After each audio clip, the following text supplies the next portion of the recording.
Alright, here we go. So we're paper trading. We've not bought a new account just yet because there wasn't really any point. At the minute, I'm so busy in work that I'm not really able to sit properly and do it, as like I was doing before. So with things not quite working out the way I would like it to as well, there's really no point in me, risking any sort of capital by buying an account.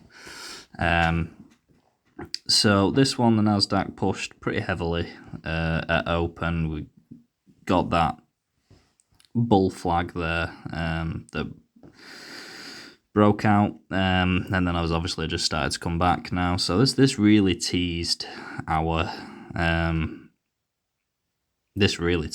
stop loss,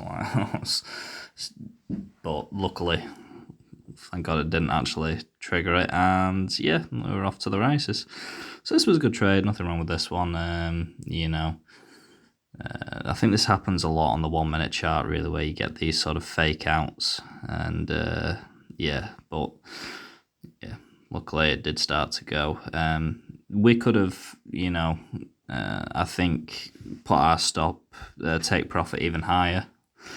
Obviously, with such a heavy momentum, at market open, that definitely trending upwards. But yeah, this was a good one.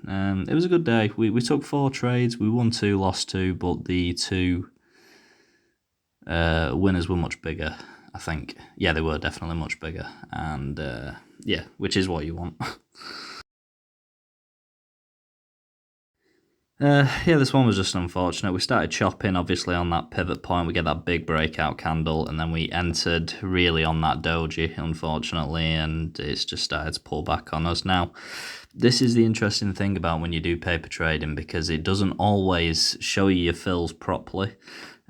So this actually triggered our stop right there, and then it didn't exit us from the trade until it started moving towards our take profit, and then it exited us from the trade, saying our stop loss had been hit, which is, obviously fair because our stop loss, was hit, but just a bit annoying, really.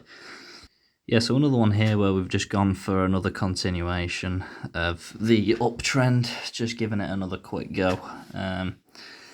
And set a very tight stop loss, but we did obviously get stopped out of this one, unfortunately. It just fucking is what it is. Very tight stop loss, weren't giving it any room, and obviously it's just, started pulling back as we enter, which is, just is what it is. But we're still up on the day, and then obviously we take another good trade as the next one. Alright, so this was definitely a little bit of a riskier one because obviously we're short in an uptrend, but kind of just noticed that it was really running out of steam, like really running out of steam.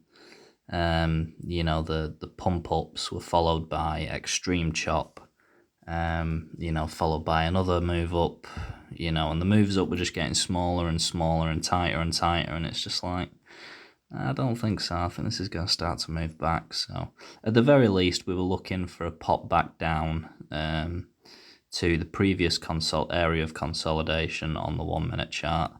And we got it, it was a nice move. Obviously, again, a little bit more of a riskier one, might maybe not have wanted to play that on, an actual eval, but you still, it was a good move. I think the other thing that you can see with the with paper trading as well is you're actually able to see what your stop losses and take profits are worth.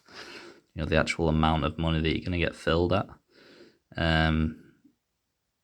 which can help for risk management sometimes. So it took a minute to get going. We got the move, and so again, I think the plan is I'm going to continue to paper trade for the week that's here now, because I just don't see the fucking point in buying an account, because again, I'm just working too much at the wrong times, so I'm not really going to be able to trade the opens and stuff like I normally would.